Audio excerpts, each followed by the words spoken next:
Hello, everyone. Today we're diving into the dawn phenomenon and what actually happens to your blood glucose levels when you're fasting.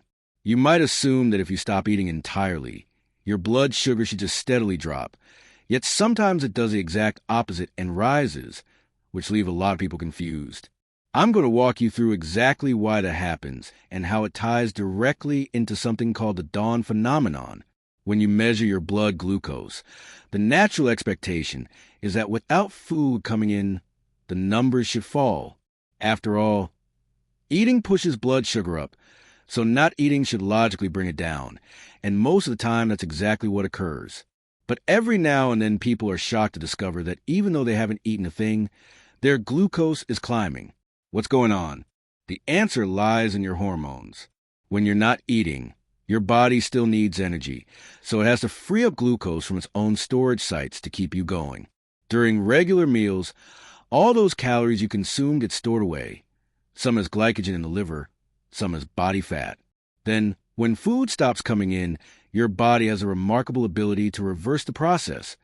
It breaks down that stored glycogen or taps into body fat, converts it back into glucose, and releases it into the bloodstream. That's the reason none of us drop dead overnight from lack of energy. We carry around this built-in reservoir of fuel, and a big part of that fuel shows up as blood glucose. Think of it like your kitchen at home. When you come back from the grocery store, you might put some food right on the dining room table, where it's immediately visible and ready to eat, but you also stash a bunch of it in the refrigerator or freezer. You can instantly see what's sitting on the table, but you have no idea how much is hidden away in the fridge until you open the door. If everything on the table disappears and you haven't gone shopping again, you might think there's nothing left to eat. But then you remember the fridge is fully stocked, and suddenly food appears again. Your blood glucose works the same way. There's always some sugar floating around in the bloodstream, the stuff on the table. But when you eat a lot, the body deliberately stores the excess out of sight in the liver and fat tissue, the refrigerator. When you stop eating, hormonal signals tell the body it's time to open the fridge and start bringing that stored glucose back into circulation. Those hormonal signals come from what we call counter-regulatory hormones, hormones that do the exact opposite of insulin. When you eat, insulin rises and tells the body store energy. When you don't eat, insulin falls, and a whole different set of hormones kicks in: noradrenaline, the sympathetic nervous system, growth hormone, and cortisol. All of these rise during fasting, and their job is to liberate stored glucose and push it back out into the blood. That's why your blood sugar can actually increase while you're fasting. Your body is actively being told to empty the storage tanks. This same process is responsible for the dawn phenomenon that happens to every single person on the planet. Somewhere between 4 o'clock and 5 a.m., right before you naturally wake up, your body, following its built-in circadian rhythm, releases a big surge of those same counter-regulatory hormones. The purpose is to pull glucose out of storage, flood the bloodstream with energy, and get you physically and mentally ready to start the day. That's why most people don't collapse the moment they roll out of bed, even if they haven't had breakfast yet. The body has already preloaded you with fuel. In completely healthy people without diabetes, the dawn phenomenon is normal, and the morning glucose rise is usually tiny and stays well within the normal range.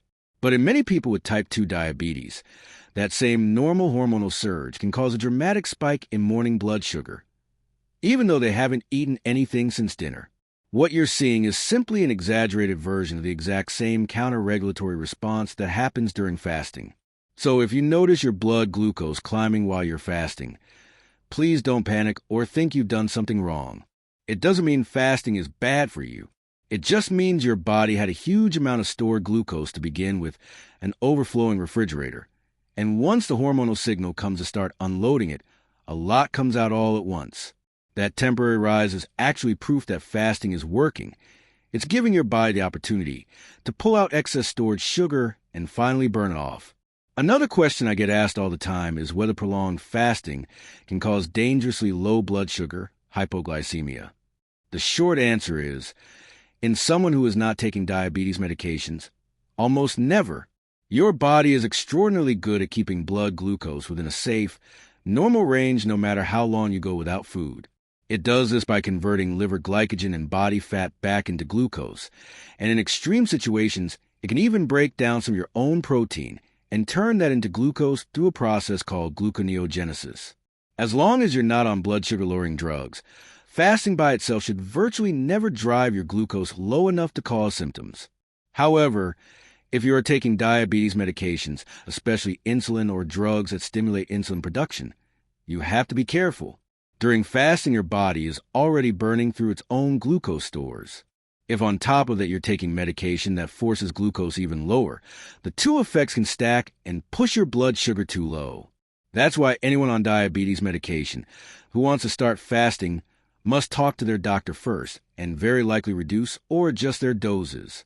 Some people mistakenly think this means type 2 diabetics shouldn't fast at all. That's not true. It just means you have to monitor closely and adjust medications as needed. In fact, when you end up needing less medication because of fasting, that's a clear sign your diabetes is improving, which is fantastic news. Years ago, researchers wanted to test exactly how far they could push this. They took healthy men and fasted them for 30 to 60 days, extremely long fasts, and then deliberately tried to crash their blood sugars by giving massive doses of intravenous insulin. In one study, they even gave people who had already been fasting for weeks an additional 20 units of insulin per day. Normal blood sugars hovered around 4.5 to 5.5 millimoles per liter, but with all that extra insulin, they managed to drive glucose down to levels we consider life-threatening, sometimes as low as 0.9 millimoles per liter, a point where most people will be having seizures or end up in intensive care. Yet every single one of these fasted individuals felt completely fine, not a symptom, not dizzy, not shaky, nothing. Why? Because after weeks of fasting, they were in deep nutritional ketosis. Their brains were running almost entirely on ketones instead of glucose. Glucose had become only a tiny fraction of the brain's total energy supply, so even when it dropped dramatically low, it simply didn't matter. Ketones stepped in and kept everything running smoothly. Another study from 1972 repeated the experiment with 9 people on a 60-day fast plus intravenous insulin, and again the blood sugars plummeted to almost unmeasurable levels. Yet nobody noticed a thing. So here's the takeaway for blood glucose during fasting. Most of the time it will trend downward and stay in the normal range. If you're on medications, work closely with your doctor to adjust doses so you don't overshoot into hypoglycemia. Occasionally, your glucose will rise instead of fall, and that's perfectly normal. It just means your body is unloading a lot of stored sugar, which is exactly what you wanted to do. A temporary morning or fasting rise is not a sign to quit. It's a sign to keep going, because you're finally giving your body the chance to get rid of excess glucose it's been holding onto for years. Thank you so much for watching. I hope this cleared up a lot of confusion. If you found it helpful, please share it with someone else who might benefit. And if you could hit the like button so more people can find the video, I'd really appreciate it.